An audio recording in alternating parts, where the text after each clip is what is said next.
daring, resourceful, and sometimes even sweet. But capturing lions in the raw requires creativity and a willingness to play by their rules. Out here, every extraordinary image must be earned, and the predators call the shots.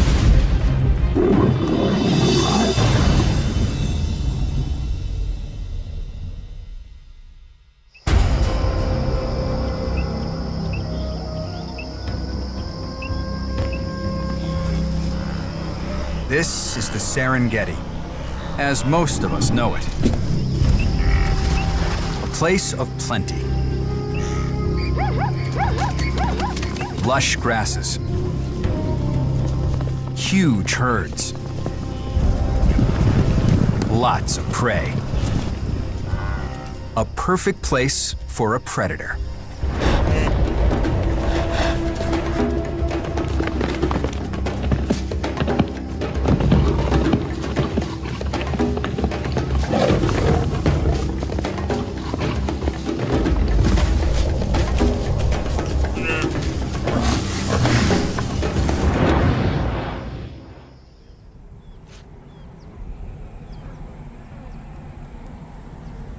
But on the park's eastern edge lies a rougher world.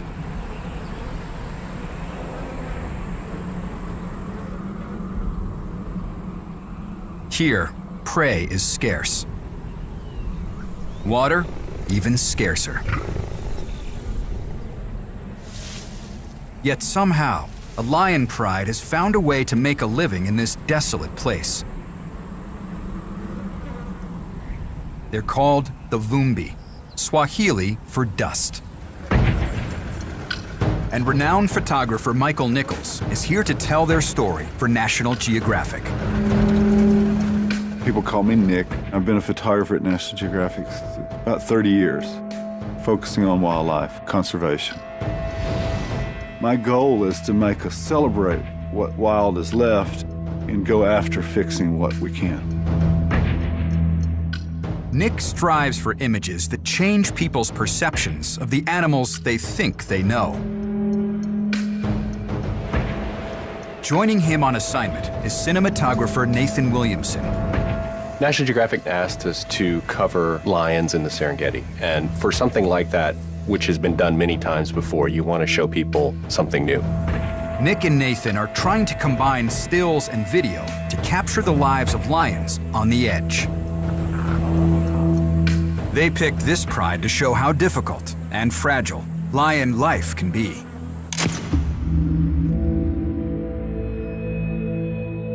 Lion numbers are lower than they've ever been. Fragmentation's happening with the human population exploding all over Africa. And we were trying to figure out a way to tell the world about it in a substantial way. We were looking for a situation that would have a scarcity, and so therefore there would be an element of drama in what's going on with the animal. They've teamed up with the Serengeti Lion Project, which has studied big cats here since the 1960s. The researchers pointed them straight to the Vumbi. The lions have been studied for decades by the project, and we wanted to profile those lions because their existence was so tenuous and their circumstances were so challenging. We came directly to this remote corner of the park where we wanted to focus on the lions, and it was like a dusty moonscape. It was really austere, and it was hard to imagine that anything could really make it there. And then we found this group of mangy, desperate lions that were out in just the absolute middle of nowhere. They live completely on the edge. Once I met that pride, and it happened the first minutes I met them, I couldn't blink from them. Nick and Nathan arrive in the dry season, when conditions are at their worst. No water, no green grass, no prey in sight. Vumbi pride had 5 females, and when we first arrived, 9 cubs. And they were eking out an existence in this barren, dry, dusty landscape. The cubs were pathetic. They were desperate. They were covered with mange. You could see their bones. They were fighting over any little bit of milk that they could nurse. With little prey in this part of the Serengeti, the pride must take advantage of every opportunity. The researchers put a radio collar on one female of every pride so that they can track their location for their science. So we were there observing them, watching what was going on, and the collared female stood up and started peering off in the distance, and we had no idea what they might be looking at. Nick and Nathan see nothing. The landscape looks unbroken.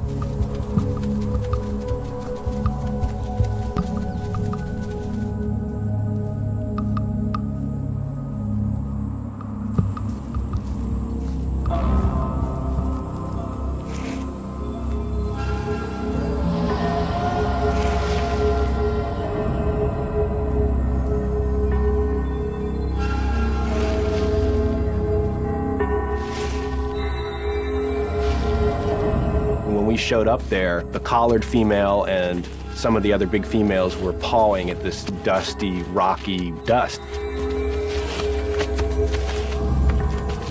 And it really seemed like the collared female was leading up the operation. She was really, really intent on whatever was in that hole.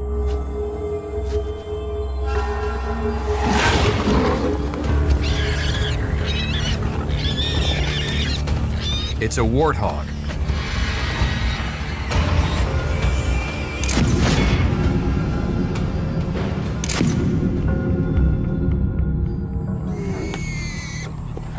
Just the fact that they would go in that hole and pull this thing out is incredible, because you realize that they were willing to take that risk because they were desperate.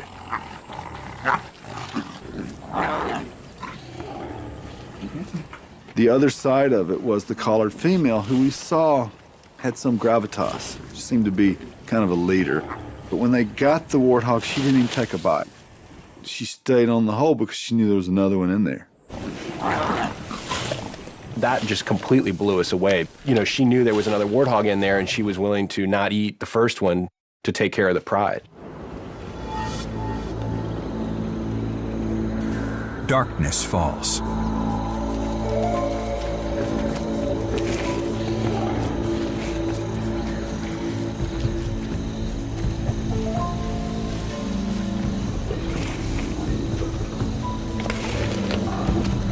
Eventually, her persistence pays off.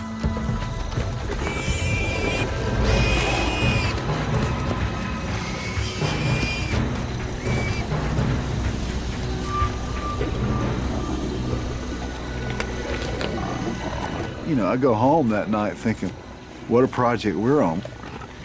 And the beautiful thing for me out of those images, you wouldn't know what happened if you didn't see the video. But the still is what stops it for you, and you can look and examine it and see what everybody's up to. The collared female had a lot to do with the cohesion in the group. That was sacrifice you wouldn't expect from a wild animal.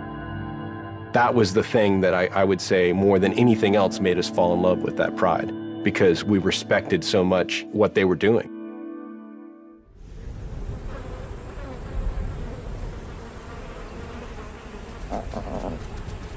Even if you can find food, you need water to survive. And so, as great a hunter as the collared female was, the lion still needed water. And we were all desperately waiting for the rains. When you come up with the lions and it's the dry time, they don't have water or food or cover. They got nothing. They're like living in a moonscape or a desert.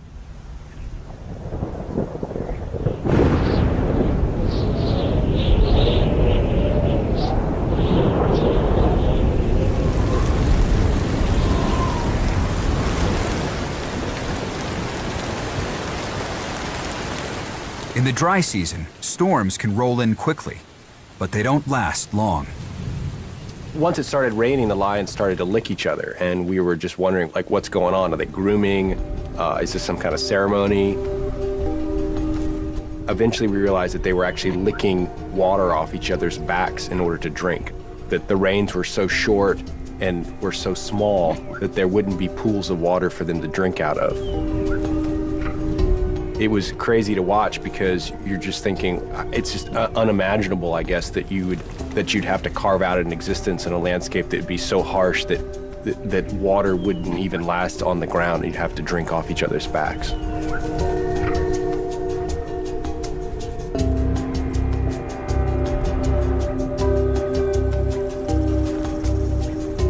The rain is a lucky but temporary reprieve.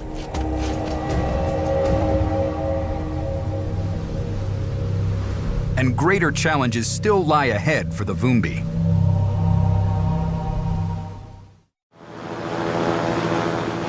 It's late January.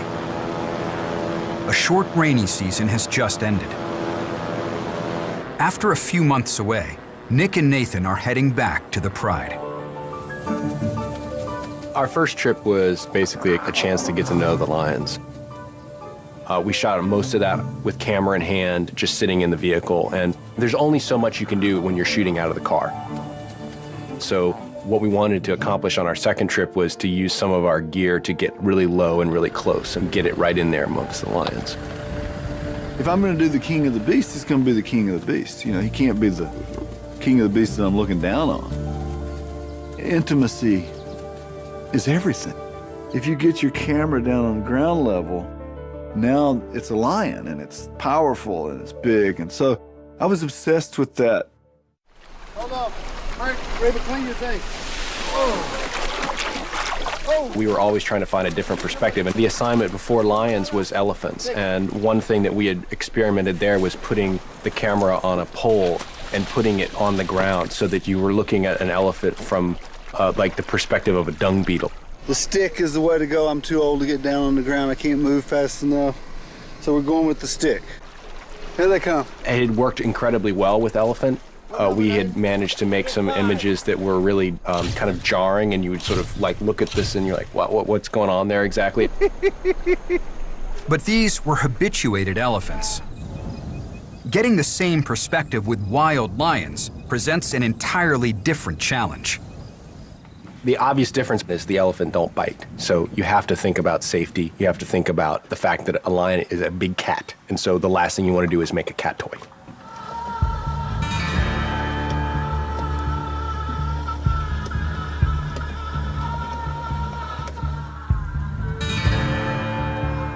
We had this robot constructed for us. It had tank treads, an armored area to hold the cameras, and we built it so that there would be two cameras in it.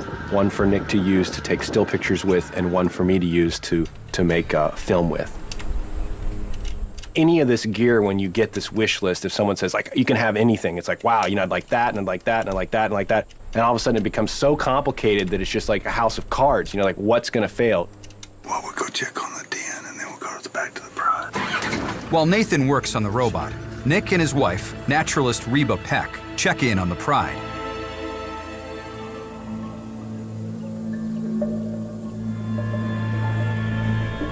The recent rains have brought the parched earth back to life.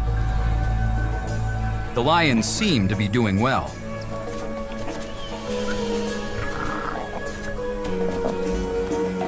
As we come back, the cubs are bigger, they're much stronger, they're half the size of their moms, they're fully into meat, but somebody was missing.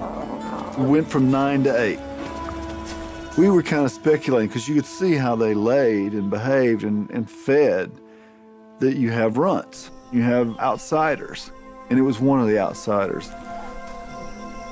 It's survival of the fittest. But only one death during the dry season is actually a remarkable feat. Across Africa, more than half of all lion cubs die before the age of 2.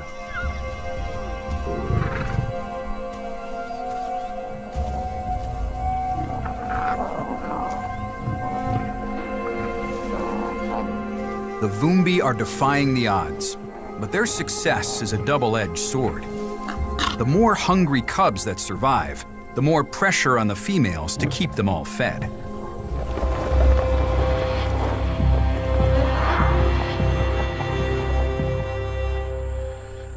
Back at camp, Nathan finally has the robot working.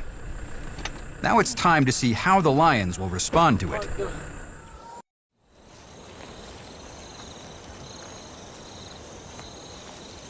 Since Nick and Nathan arrived in the Serengeti, they have only seen the females of the Vumbi pride and the cubs.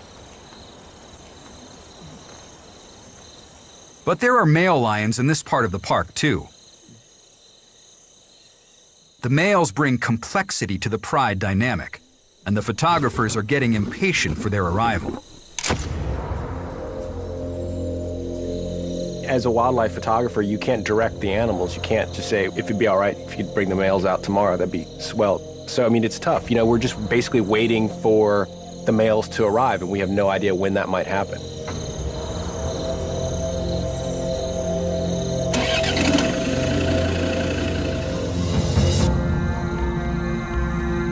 For weeks, Nick and Nathan stay with the females. But then one day, everything changes. When we first pulled up there and we saw that there was a male with Vumbi, we were super excited. It was early in the afternoon, and we knew immediately we were going to have to ride this one out and stay as long as possible, because anytime when there's a male around the females, something could happen.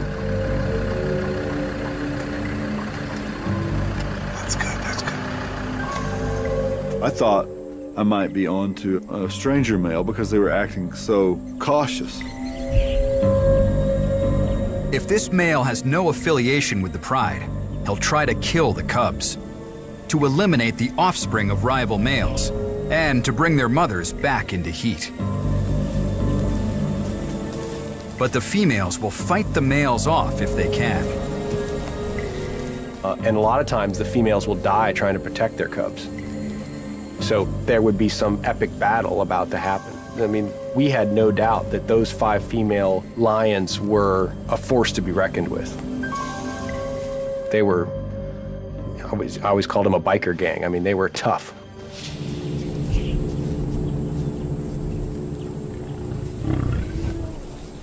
Luckily, this turns out to be Seaboy, the massive male who fathered several of the Vumbi cubs. But that still doesn't mean he's in for a warm welcome. The first time that we saw Seaboy with the females, it was tense. It was this uneasy truce that seemed to be established out there where they were tolerating him, but he wasn't allowed very close. And so he was there, but on the periphery.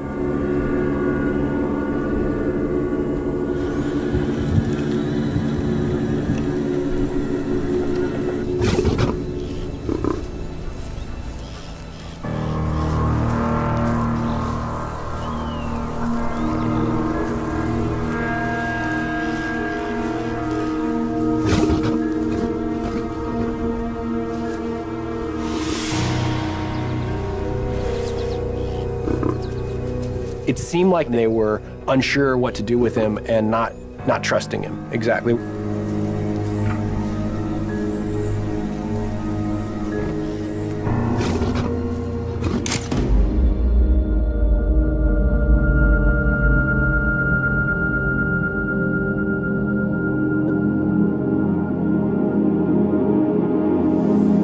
As the day wears on, the females seem to grow more comfortable with Seaboy. And even the cubs start approaching him.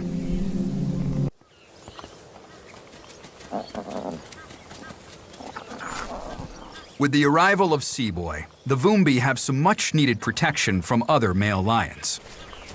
The females are still vigilant, making sure he doesn't get too rough with the cubs.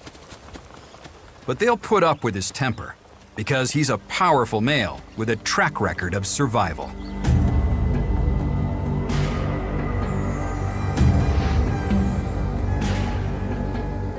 August 2009. Okay, 17th of August 2009. The researchers told us that Seaboy had actually been kicked out of his previous territory by this marauding group of powerful males that go by the name the Killers.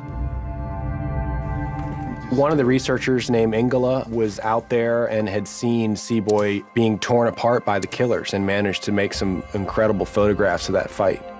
When I sort of back away from that and know, oh Christ, this is in the middle of a great battle here, 3 against 1, then they come for him. And I'm there, you know, with my lens, I can't adjust it too much, so I'm having it on the widest that I can. Oh, they're right next to your car. They're right, yeah, it's like between here and my car here. Oh my God. Must have been so loud. I was sure they were killing him.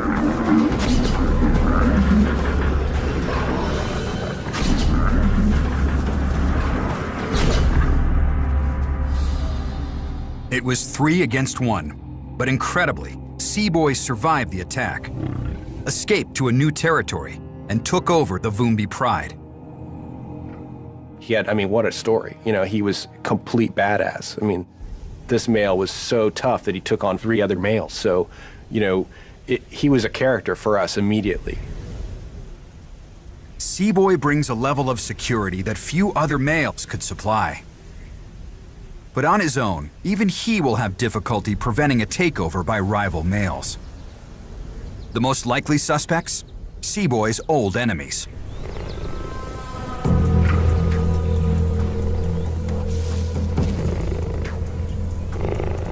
The killers are back on the prowl. And now, there are 4 of them to be reckoned with.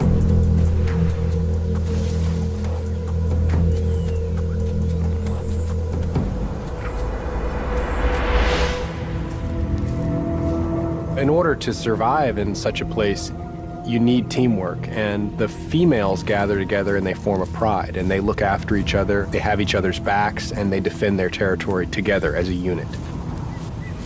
The males have a similar thing where they form coalitions to compete with other males. The killers are just such a coalition. But Nick and Nathan have only seen Seaboy alone, or with the Pride. We were out in the afternoon, and we found Seaboy walking towards one of these tall rock outcroppings. Seaboy had been trying to mate with this female, and it wasn't going well. Seaboy started roaring and immediately started walking in the same direction as he'd been roaring. And so, of course, we followed him.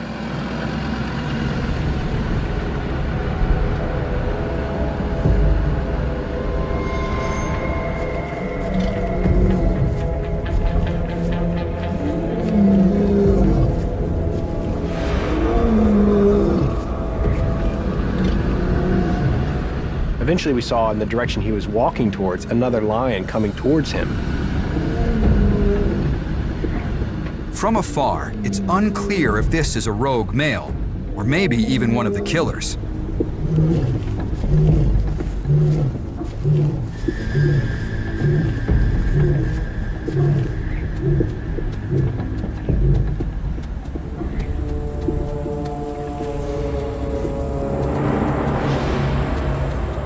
But ultimately, it's neither.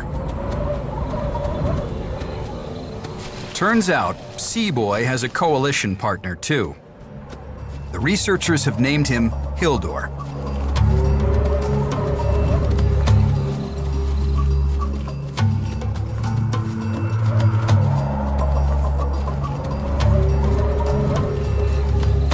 There's this incredible moment where they do this like nuzzle thing, you know, this little dance. To me, it's just like an amazing example of a coalition and these 2 males sort of affirming their bond together. The male lions have to do this. In fact, 1 male lion is a goner. A coalition of 2 is not really very strong unless you've got a Seaboy.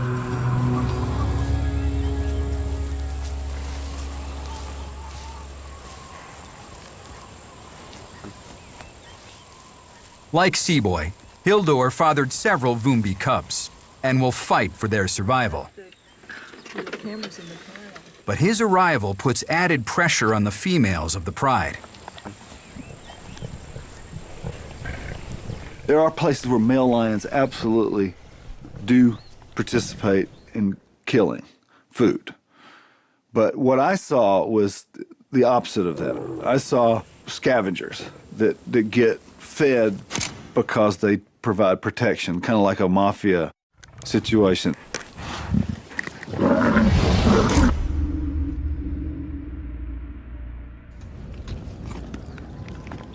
There's an obvious pecking order. The males can control whatever the pride kills, so the females would kill something, male would take it and eat really until he was full.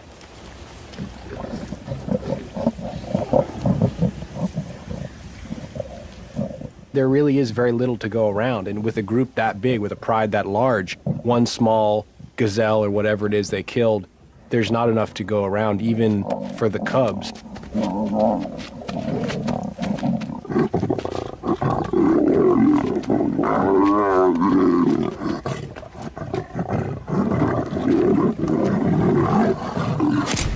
The cubs were fighting over just the right to lick the blood off the grass because that's all that was left.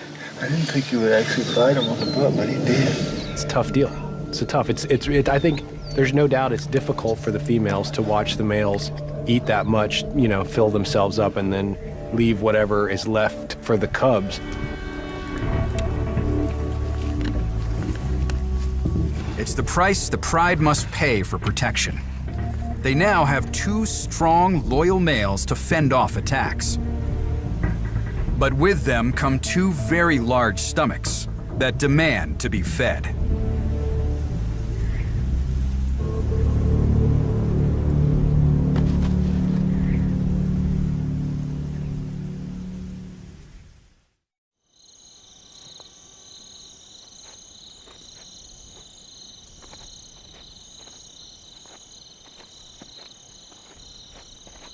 When we went into this project, everybody said, man, lions, all they do is lay around and sleep. And it's true, they sleep an awful lot.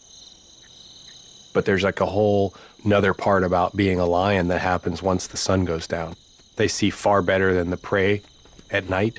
So if it's perfectly dark, a lion can walk in amongst the prey and the prey will hardly know they're there. And so we had to find some way to cover that.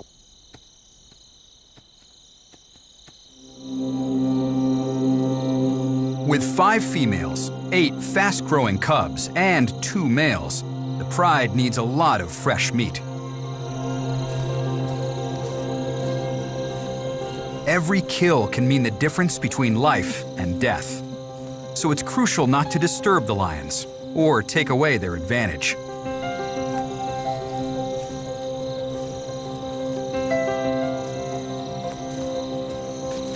For the lions to have the most success, there could be no light. Even moonlight would mess them up. And so for us, that became massively difficult. Our cameras were unable to see when there was no moon. So we had to project this invisible light that only the cameras could see.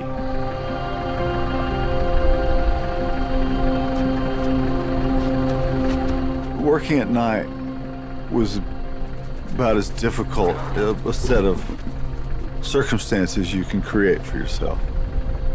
But I thought it was just so important to use invisible light. It sounds simple, great. Project some infrared light. The lions can't see it.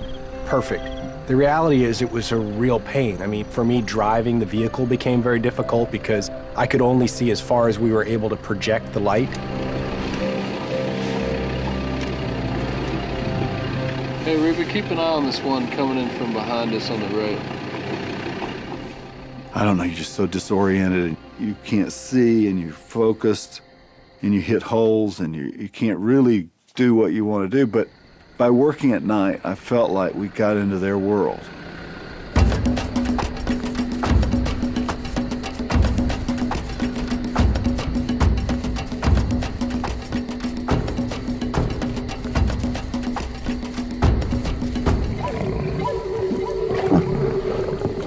There were several instances where we were right on their tail and they had taken down an animal and we got there before it was dead. The eyes were still moving. You could tell it was still alive and struggling. I think some of the footage that we have still reads very clearly for what it is, which is a family that's, surviving on this incredible landscape.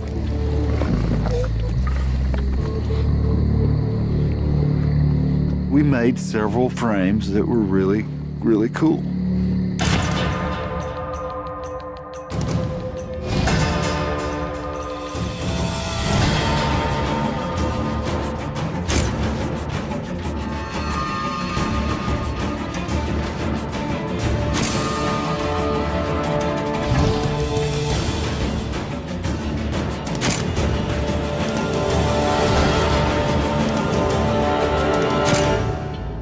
That's about family eating. That's what the picture's translating to. We fed the family tonight.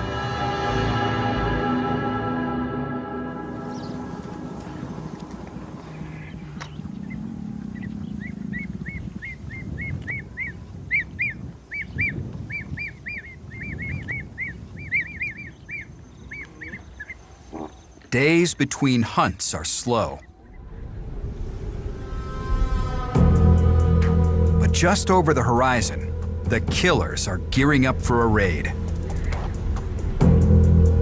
The males that kicked Seaboy out of his last pride are looking for another one to take over.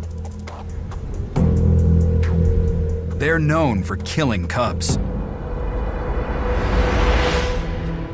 Rival males, and even adult females that stand in their way. There is no guarantee that Seaboy and Hildur will be able to defend the pride from their onslaught, even if the females join in the defense. With their cubs almost ready to go off on their own, the Vumbi pride is about to face the ultimate challenge to their survival.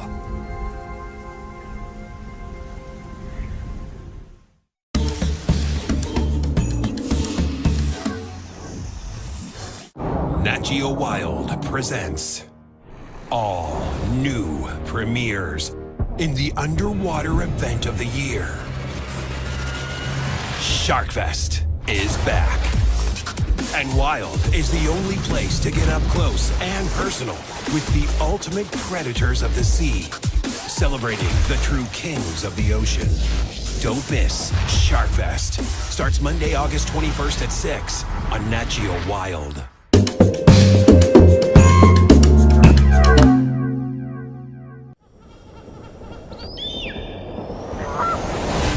They're some of the most beautiful, most powerful, most incredible animals on the planet, and Nat Geo Wild is dedicated to protecting them. The forest is disappearing.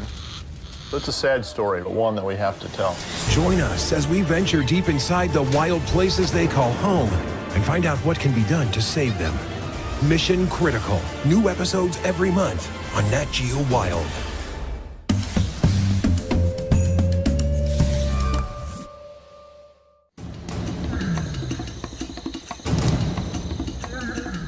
It's the middle of the night, and the killers are on the move. The team is tracking them into Vumbi territory and bracing for a showdown.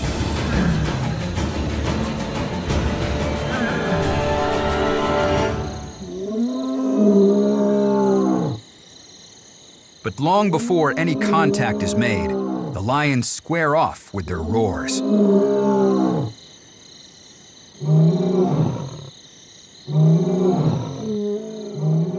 There's this incredible communication that goes on, particularly at night. We're with Vumbi, and we hear roars in the distance, and Vumbi perks up, and then they roar back. They know these sounds so well, and they absolutely communicate with each other using their roars.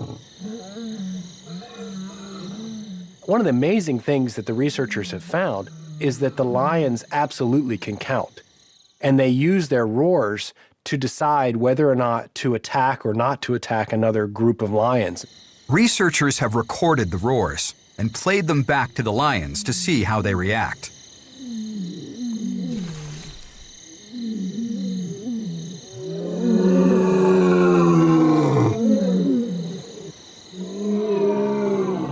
So they have found by playing, for example, 2 roars to a group of lions that say number 5, if they play 2 roars and there's 5 lions listening, those 5 will almost always come towards the 2 ready to attack. And yet if they play, say, 10 roars and the other group is 5, the other group will often go away.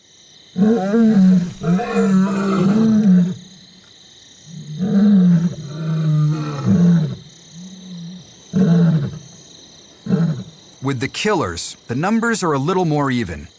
4 of them versus Seaboy, Hildur, and 5 females. Only time will tell if the killers like those odds.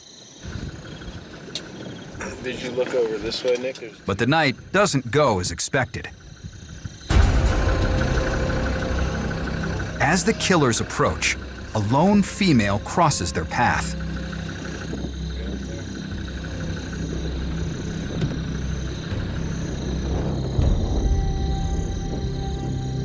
The killers are distracted.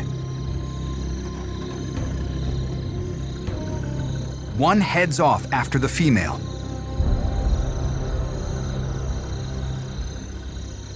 And the others suddenly seem less focused.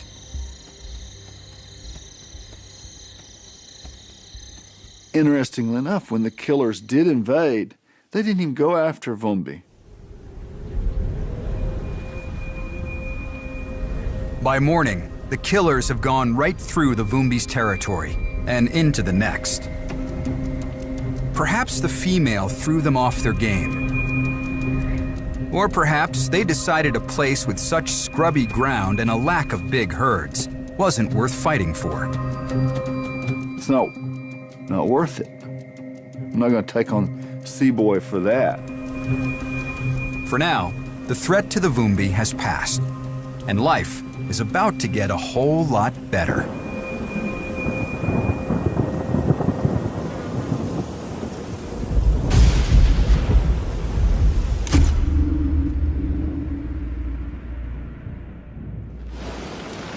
Rain, in all my world out there, rain is something I savor.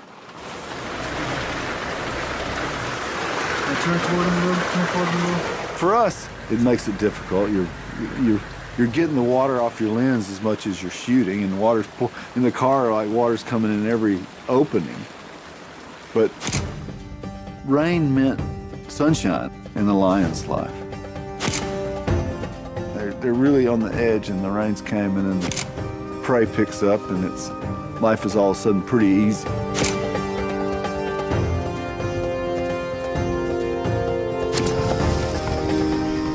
Once the rains came and the landscape became populated with wildebeest, that's when we needed some way to show that.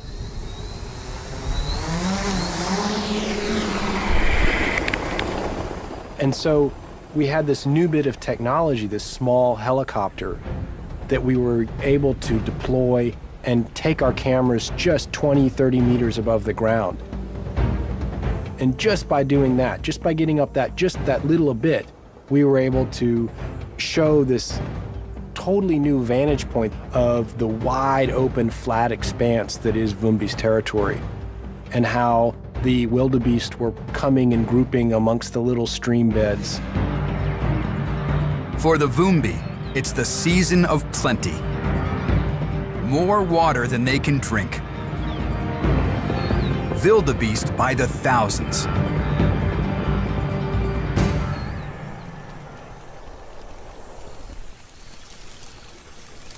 The cubs have survived their first dangerous dry seasons and are just about ready to strike out on their own.